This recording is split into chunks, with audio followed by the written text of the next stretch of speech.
Legion Lost, Issue 8, written by Tom DeFalco, art by Aaron Cooder. Last issue, I can't even remember, but this issue is a prelude to the Culling, which is a Superboy and Teen Titans crossover, and dear God, I am not excited for that. So, this issue picks up with Agent Psykill, and by the way, you know how my constant complaint with Legion is that there are too many characters that don't get enough time, that I'm able to know who they are? This one introduces 7 more people, all with their own creative names. So here we go.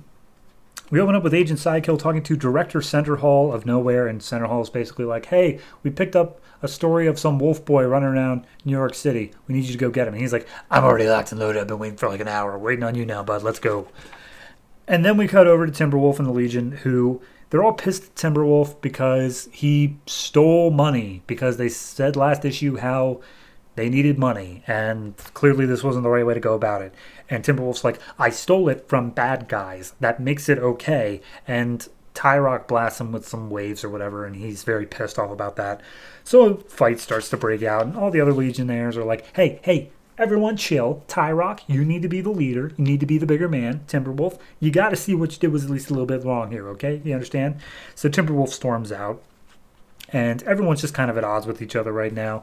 And as Timberwolf walks out, he meets up with Oz, that guy who told him to steal the money before, and they just get to talking. And then we see from above that Rose Wilson and Psykill are up in like a helicopter or something, and they've got a trace on Timberwolf. And Psykill's like, hey, he needs to be left alive. And Rose is like, that's no fun, but I can do it.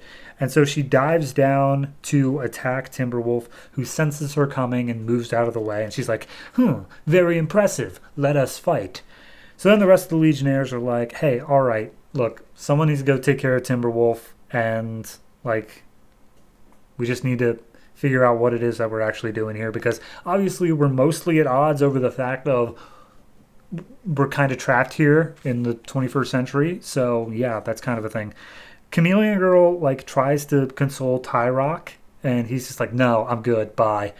And then she walks off saying, I have my own secret mission. They all have their mission for Alistair and the virus, but I have my own secret mission. And then she goes in the other room and sees Colossal Boy of the Legion, who is like, hey, I thought maybe we could give you and me another chance. And she's like, me and you are ancient history, Colossal Boy. And then he punches her in the face, and she's like, you're not Colossal Boy. And then we see that it is some other person who's tricking her into seeing things called misbelief. Then we cut to Tyrock, who's walking down the hallway saying, oh boy, I know Timberwolf flies off the handle. I need to be the bigger man. I shouldn't allow the prophecy to... No, I can't think about the prophecy right now. What's that wind coming? And then we see another one named Windstorm. And then, as the rest of the Legionnaires are trying to figure out what to do, Psykill busts in, grabs Wildfire, and just runs through walls outside of the apartment complex. And then we got 3 more named Ridge, who's a weird-looking lizard man, Crush, who's stretchy, and Hammer Fist, who's a marshmallow man. And they attack the remaining Legionnaires. And it's just... Basically, they're just trying to divide and conquer and split everybody up and going their own separate ways here. And Tellus picks up that they're thinking about a guy named Harvest who strikes fear into the hearts as they speak it. But yeah, everyone's just getting their asses more or less handed to them, except for maybe, I'm blanking on her name, Dawnstar. Yeah, Dawnstar kind of has the one up on Ridge. And then Chameleon Girl's fighting Misbelief, and Misbelief's making her think she's underwater, so she turns into a big fish, and then she's like, oh, okay. And then she makes her think she's in a desert, so it doesn't even do anything to her. Back to the Timberwolf fight. He has the upper hand on Rose, but Timberwolf immediately is like, hey, based off of the fact that you're trying to push me in that direction, aka away from my friends, makes me think that my friends are probably under attack. So I'm going to get back over to them and help them out. Bye. And she's like, well, face my swords. So Psykill is fighting down against Wildfire, and he's like, hey, that's some pretty fancy tech you got there. Where'd you get it? And he's like, none of your business. And they Wildfire's like, whatever. As the longer we fight, the more advantage we have, because the Legion never surrenders. And he's like, good to know. Hey, everybody, put up your blast shields, because I'm about to go hot. In 5, 4, 3. And then he explodes, and the narration says that a wave of energy exudes from him, and for 3 city blocks diameter, every living being falls unconscious.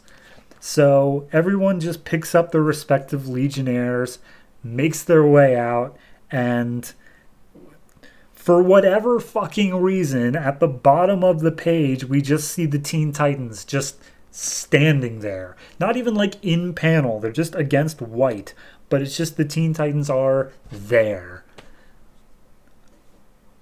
To be continued in the Legion, or the Culling Part 1. I don't even know. Like, as a standalone story, it's fine. Like, it's good. And I gather that they're just grabbing the Legionnaires to, like, get them over to where the culling is happening, because their story in absolutely no uncertain terms did not lead up to this event. So they just needed one issue to be like, okay, let's just shove you on over there and then we'll just deal with it.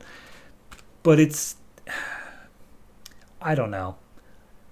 I shouldn't hate on the culling before I've even read any part of it. Like, we're only in the preludes right now, but it genuinely feels like this was so haphazardly thrown together, and the Legion characters especially don't feel like they are any part of it, because it has been mentioned here and there in Superboy and the Teen Titans, but this was just its own totally separate thing, and now it's just like, oh, by the way, you're here now too, because teenagers. Yeah, that's it, teenagers. I don't know. It's a good issue, but it's just soured by the idea that it's leading into the culling. And that's my own personal thing, and I'm trying not to let that affect it, but it is. So overall, this book, 5.5. I'll give it that extra 0.5 because it's just completely separate. It's not continuing on with anything. Like, they tried to make it a thing of like, oh, but Timberwolf stole the money. But even then, it was just like, oh, okay, but that really didn't matter at all. Like, we're just going to sweep that under the rug practically as soon as we can. So, yeah, whatever. 5.5, and we'll go into the culling next month. Dear God.